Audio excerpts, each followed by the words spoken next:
இறையேசுவில் அன்பானவர்களே, திருத்துதர்கள் காலம் கடைசி ஞாயிற்றுக்கிழமை, 7வது ஞாயிற்றுக்கிழமை இன்று தூய ஆவியானவரை பற்றியுள்ள சிந்தனைகளை திருச்சபை தாய் நமக்கு தருகிறார். திருத்தூதர்கள் காலம் என்றாலே தூய ஆவியானவருடைய பிரசன்னம் நிறைந்து நிற்கின்ற காலம் என்றுதான் பொருள்.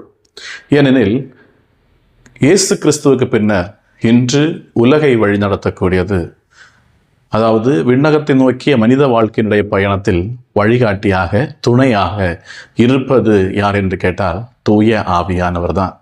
ஆகையால் தான் இயேசு கடைசியாக சீடர்களோடு சொல்லுகின்ற காரியங்களில் மிகவும் முக்கியமான ஒரு பகுதியை உட்கொள்கிறது தூய ஆவியானவரை பற்றிய காரியங்கள். யோவான் நற்செய்தி 14ஆம் அதிகாரம் முதல் 17ஆம் அதிகாரம் வரை உள்ள காரியங்கள் அனைத்தும் ஆண்டவர் இயேசு கிறிஸ்து தனது இறுதி அறிவுரையாக சீடர்களுக்கு கொடுத்த காரியங்களையும் இறுதியாக இயேசு கிறிஸ்து ஜெபிப்பதையுமே நாம் காண்கின்றோம். அவற்றில் முக்கியமானது தூய ஆவியானவரை உங்களுக்கு தருவேன் என்று இயேசு கூறுகின்ற இறைவார்த்தை பகுதிகள் தான். தூய ஆவியானவர் வந்து என்ன செய்ய போகிறார் என்பதை பற்றிய காரியங்கள். இன்று குறிப்பாக தூய ஆவியானவரை தந்தையிடமிருந்து கேட்டு பெற்று உங்களுக்கு தருவேன் என்று சொல்லுகிற ஆண்டவர் இயேசு கிறிஸ்துவை காண்கின்றோம். அன்பானவர்களே, இயேசு கிறிஸ்துடைய இந்த வார்த்தையிலிருந்து புலப்படுவது, இயேசு கிறிஸ்து சொல்லுகிறார், தூய ஆவியானவரை நான் தந்தையிடமிருந்து கேட்டு உங்களுக்கு தருவேன். இன்று இந்த தூய ஆவியானவரை திருச்சபை மக்கள் எப்படி பெற்றுக்கொள்கின்றார்கள் என்பதுதான் நம்முடைய சிந்தனை. எப்படி திருச்சபையின் மக்கள் ஒவ்வொருவரும் இந்த ஆவியானவரை பெற்றுக்கொள்கிறார்கள் என்றால், ஆண்டவர் இயேசு கிறிஸ்து தனது வல்லமையும் அதிகாரத்தையும் திருச்சபைக்கு கொடுத்தார், திருச்சபையில் குருக்களுக்கு கொடுத்தார். இன்று குருக்களுடைய கைவைத்தல் வழிபாடு வழியாக நாம் இந்த ஆவியானவரை நிறைவாக பெற்றுக்கொள்கிறோம் என்பதுதான் உண்மை. அதனால்தான் பவுலடியார் தீமோத்தேயுவுக்கு எழுதிய திருமுகத்தில் முதல் திருமுகம் 1ஆம் அதிகாரம் 14ஆம் இறை வார்த்தையிலும் 2ஆம் திருமுகம் 1ஆம் அதிகாரம் 6ஆம் இறை வார்த்தையிலும் இதை பற்றி தெளிவாக கூறுகிறார். மூப்பர்கள் உனக்காக ஜெபித்து உன் தலை மீது கை வைத்து அபிஷேகம் செய்த போது உனக்குள் எழுந்த தூய ஆவியானவர் அருட்கொடை. அதுபோல தீமோத்தேயுவுக்கு 2ஆம் திருமுகத்தில் சொல்லுகின்றார், நான் என் கைகளை உன் மீது வைத்து உனக்கு அருட்பொழிவு செய்த போது உனக்குள் எழுந்த தூய ஆவியானவர்.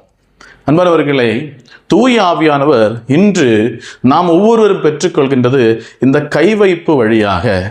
நாம் காண்கின்றோம், திருப்பட்ட வேளையில் திருப்பட்டம் பெற்றுக்கொள்பவருடைய தலை மீது ஆயர் கை வைத்து இந்த ஆவியானவருடைய அருட்பொழிவை அவருக்கு கொடுக்கிறார்.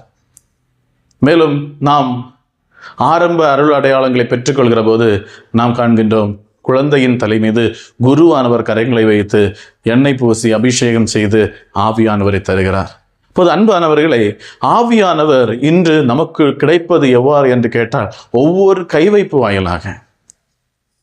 இனியும் சிறப்பாக இதனை தெளிவாக எடுத்துக்கூற வேண்டுமானால் இன்றைய முதல் வாசகம் எண்ணிக்கையாகும். எண்ணிக்கை 11ஆம் அதிகாரம் 16 முதல் இறை வார்த்தைகளை வாசிக்கின்ற போது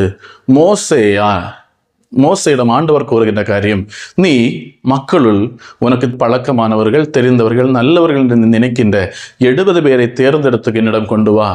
நான் வந்து உன்னிடம் இருக்கிற ஆவியிலிருந்து சிறிதெடுத்து அவர்களுக்கு பகிர்ந்தளிப்பேன் என்று கூறுகின்ற ஆண்டவர். எண்ணிக்கை 11ஆம் அதிகாரம் 17ஆம் இறை வார்த்தையில் நாம் வாசிக்கின்றோம். மேலும் 25ஆம் இறை வார்த்தையை நாம் காண்கின்ற போது நாம் காண்கின்றோம், மோசே கூடாரத்தின் அருகில் தேர்ந்தெடுத்த 70 பேரையும் கொண்டு நிறுத்துகின்ற போது ஆண்டவருடைய பிரசன்னம் அந்த கூடாரத்தை வந்து நிறைகிறது. ஆண்டவர் அங்கு மோசையிடமிருந்து அந்த ஆவியானவரை எடுத்து பகிர்ந்து அளிக்கிறதை நாம் காண்கின்றோம். அப்போது அன்பானவர்களே, இந்த இறைவார்த்தை பகுதியிலிருந்து நாம் புரிந்து கொள்வது, ஒருவரும் அருட்பணியானாலும் சரி, அருட்கொடைகளானாலும் சரி, திருமுழுக்கு ஆனாலும் சரி, உறுதி பூசுதல் என்ற அருளடையாளங்களானாலும் சரி, எல்லாவரும் பெற்றுக்கொள்கின்ற ஆவியானவர் என்பது யாருடைய கை வைத்தல் வாயிலாக நாம் பெற்றுக்கொள்கிறோமோ அவரில் நிறைந்திருக்கிற ஆவியிலிருந்து ஆண்டவர் சிறிதளவு எடுத்து நமக்கு தருகிறார். இதுதான் உண்மையானது. இப்போது நாம் அருள் அடையாளம் பெற்றுக்கொள்கின்ற போது நமது குருக்களுக்காக, நாம் பட்டம் பெறுகின்ற போது நமது ஆயருக்காக நிறைவாக ஜெபிக்க வேண்டும். ஏனெனில் அவரில் ஆவியானவர் எவ்வளவுக்கு வல்லமையோடு நிறைந்திருக்கிறாரோ அந்த வல்லமையிலிருந்து தான் நமக்கு அந்த அருள் அடையாளம், நமக்கு அந்த ஆவியினுடைய வல்லமை, நமக்கு அந்த ஆவியினுடைய பிரசன்னம் கிடைக்கிறது. எவ்வளவுக்கு அதிகமாக நமது ஆயரிடம் ஆவியினுடைய பிரசன்னம் நிறைந்திருக்கிறதோ அந்த அளவுக்கு வல்லமையோடு குறிப்பட்ட பெற்றுக்கொள்கிறவர் ஆவியானவரை பெற்றுக்கொள்கிறார்.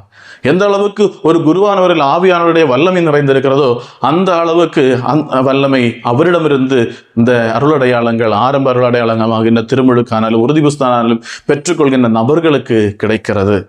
இதனால்தான் நாம் எலிசா இறைவாக்குனர்களை பற்றி காண்கிற போது, ஏலியா இறைவாக்குனர் தேரில் எடுத்துக்கொள்ளப்படுகிற போது ஏலிசாவுக்கு ஏலியாவிடமிருந்து 2 மடங்கு அபிஷேகம் கிடைத்ததாக நாம் காண்கின்றோம்.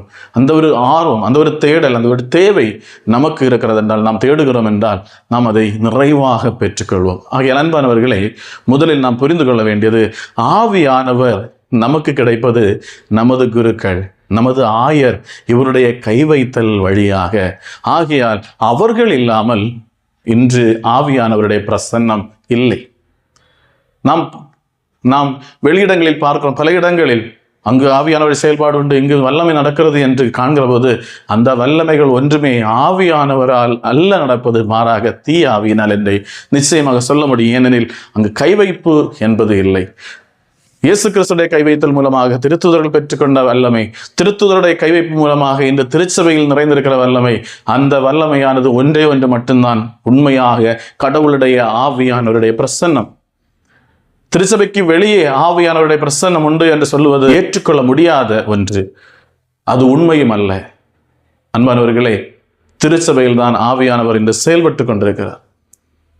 இனி நாம் புரிந்து கொள்ள வேண்டிய மற்றொரு விஷயம் கூட உள்ளது. அன்பானவர்களே, நாம் ஒருமுறை பெற்றுக்கொண்ட ஆவியானவர் நம்மிடமிருந்து அகன்று போவாரா என்பதுதான். அதற்கு இன்றைய 2வது வாசகம் மிகவும் தெளிவாக நமக்கு பதில் தருகிறது.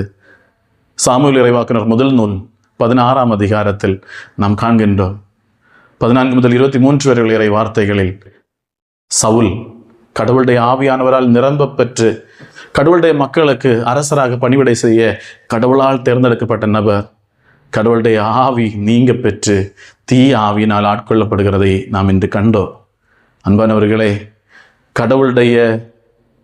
கடவுளால் தேர்ந்தெடுக்கப்பட்ட ஒவ்வொருவரும் கடவுளுடைய வல்லமையாகின்ற ஆவியானவரை நிரம்ப பெற்றிருக்கின்றவர்கள் கடவுளுக்கு கீழ்ப்படியாமல் இருக்கிற போது அந்த வல்லமையை இழந்தவர்களாக மாறிவிடுகிறோம், அல்லது அந்த வல்லமை அந்த நபரிடமிருந்து கடந்து போவதை நம்மால் காண முடியும். ஏன் சவுல் இங்கு தனது வல்லமையை இழந்தவராக காணப்பட்டார், அல்லது இப்படி சவுலிடமிருந்து ஆவியானவர் கடந்து போனார் என்றால், கீழ்ப்படியாமை.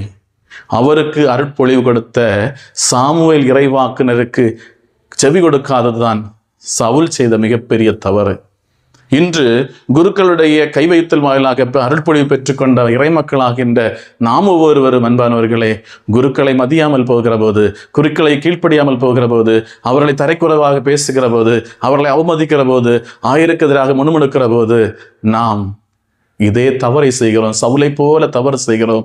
அப்போ அவருடைய கைவைப்பு மூலமாக நம்மிடம் வந்து இறங்கின ஆவியானவர் அவர்களை பழித்துரைக்கிற போது, அவர்களை தவறாக பேசுகிற போது, அவர்களுக்கு எதிராக நாம் வன்முறையில் ஈடுபடுகிற போது, அவர்களுக்கு எதிராக நாம் வெகுண்டெழுகிற போது நம்மிடமிருந்து அவர் அகன்று திரும்ப அவரிடமே சென்று சேர்கிறார். அப்போது ஒரு பெரிய அவல நிலை, சவுலுக்கு வந்த பெரிய அவல நிலை, சவுல் தீய ஆவியினால் ஆட்கொள்ளப்படுகிறார்.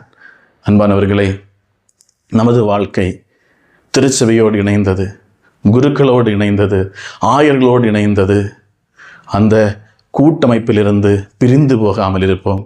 அந்த ஒன்றிப்பில், அந்த ஒற்றுமையில் ஆவியினுடைய பிரசன்னம் நிறைந்திருக்கிறது. எங்கு 2 3 பேர் ஒன்றாக எனது பெயரால் கூடியிருக்கிறார்களோ அவர்கள் மத்தியில் தான் நான் இருப்பேன் என்று இயேசு சொன்னார். நாம் ஆன்மாவில் ஒன்றிணைந்திருக்கிற இடத்தில் மட்டும்தான் இயேசு கிறிஸ்துவனுடைய வல்லமை நிறைவாக செயல்படும். ஆகையால் இந்த ஆன்ம ஒன்றிப்பில் ஆன்மாவினோடு சேர்ந்து, திருச்சபையோடு சேர்ந்து, குருக்களோடு இணைந்து, ஆயரோடு இணைந்திருப்போம். அவர்களுக்கு எதிராக முறுமுறுக்கிற காரியங்களையும், அவர்களுக்கு எதிராக பேசுகிற அவதூறுகளையும் மறந்து, அவர்களிடமிருந்து வருகின்ற காரியங்கள் உண்மையானதா நேர்மையானதா என்று ஏற்றுக்கொள்வோம். இல்லை, தவறாக நமக்கு தோன்றினால் அவர்களோட நாம் நேரடியாக பேசி இந்த தவறுகளை சரி செய்து கொள்வோம். மாறாக ஒருவருக்கு ஒருவர் புரணி பேசவோ அல்லது குறை கூறவோ, தவறான வார்த்தைகள் பேசி திருச்சபையிலிருந்தும் குருக்களிடமிருந்தும் ஆயரிடமிருந்தும் நாம் அகன்று போகாமல் இருப்போம். அப்படி அகன்று போகிற போது நமக்குத்தான் இழப்பு ஏற்படுகிறது என்பதை நாம் உணர்ந்து கொள்வோம், புரிந்து கொள்வோம். இறைவன் நம்மை ஆசீர்வதிப்பாராக.